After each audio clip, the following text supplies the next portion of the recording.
So before we start jamming disks into this thing, I kind of want to explore a little bit what we can do without a startup device.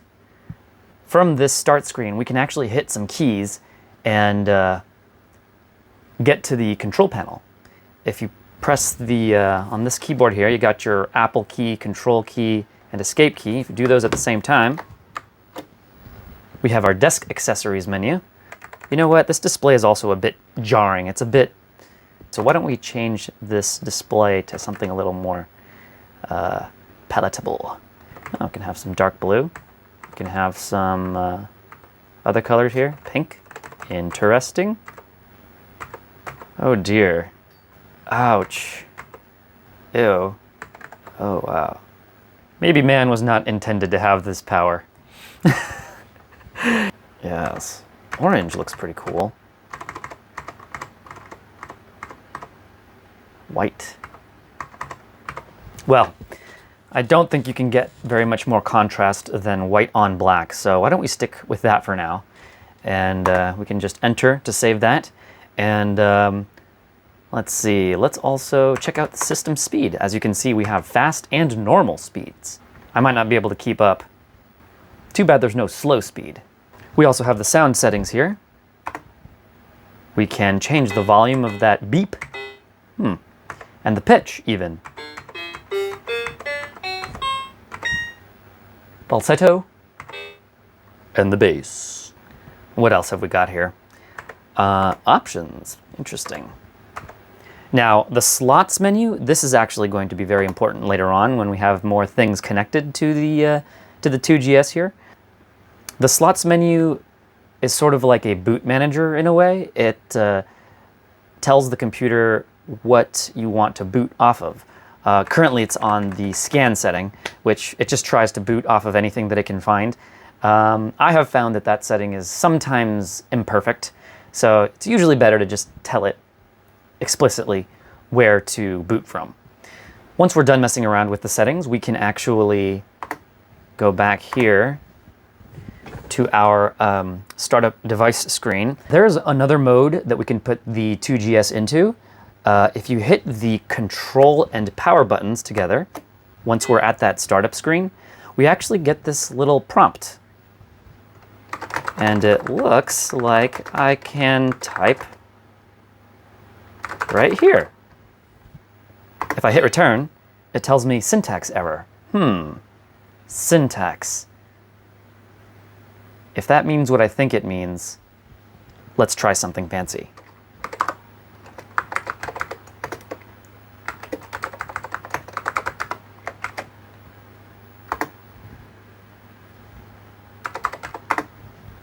It's a basic environment. I'm not much of a programmer myself, but if you are so inclined, this is a perfect place to flex your basic muscles. I'm gonna flex my basic muscles right now. Let's try connecting a disk to this now.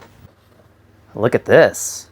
This appears to be an Apple 5.25 drive. It doesn't say floppy anywhere. First things first, let's plug it in. Right into the disk port here. By the way, I've decided on a code name for this Apple IIGS. She shall be known as Goldilocks, since she's perfect, just right. I have some floppy disks too. Although they do flop, you shouldn't flop them. Don't worry, this one is damaged. I happen to have a copy of the Oregon Trail. Slide that in, nice and easy. Give it a lock. And let's get this show on the road.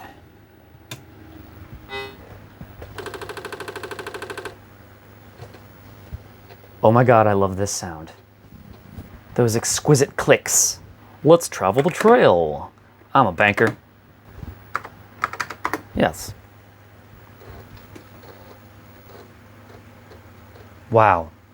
Before leaving Independence, you should buy equipment and supplies. You have $1,600 in cash, but you don't have to spend it all now. Top-of-the-line graphics for the Apple II. Later on, we'll actually see what the Apple IIGS is capable of. But for now, let's just enjoy Chug little disk drive. Let's continue on the trail. Behold, the Oregon Trail. You know, if I'm going to be playing an Apple II game, I'm going to need an Apple II joystick. Joystick slot. Right there. It's getting pretty busy back here. Whoa, that's a lot of disk drives.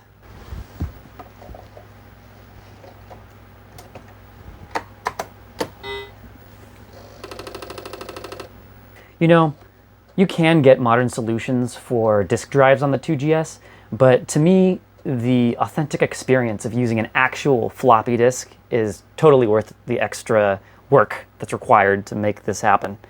Oh, number munchers with a joystick.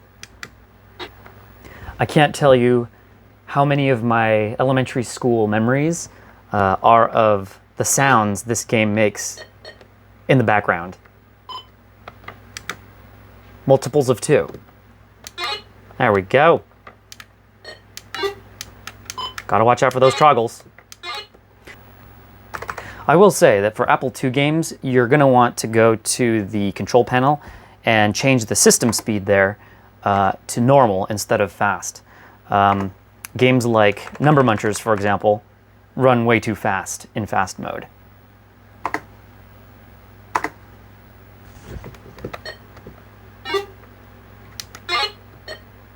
There we go.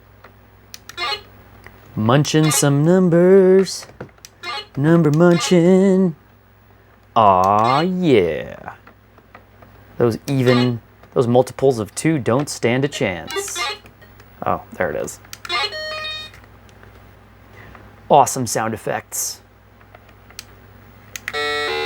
Shit.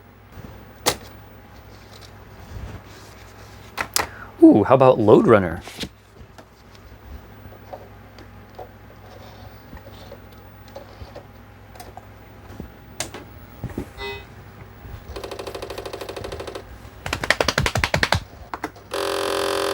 Whoa.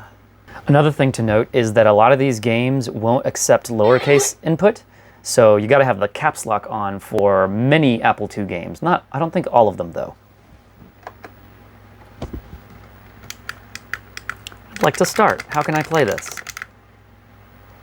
There I go. Oh, dang. Oh. Forgot how to play. Damn it. So I put in the GSOS disk and I tried to load it up, but I'm getting this error message. RAM disk too large or not enough memory. This version of the Apple IIGS actually came with a memory expansion back in the day to allow it to run larger programs, such as the GS operating system. Next time we'll go inside the computer again and put in some expansions, not just memory, but some other interesting things as well. Although having enough memory to run the program is one thing, being able to run it at a comfortable speed, we're going to need to do something to that CPU. Please like and subscribe. Tell him, Cat. He just got up from a nap, so he's in no mood.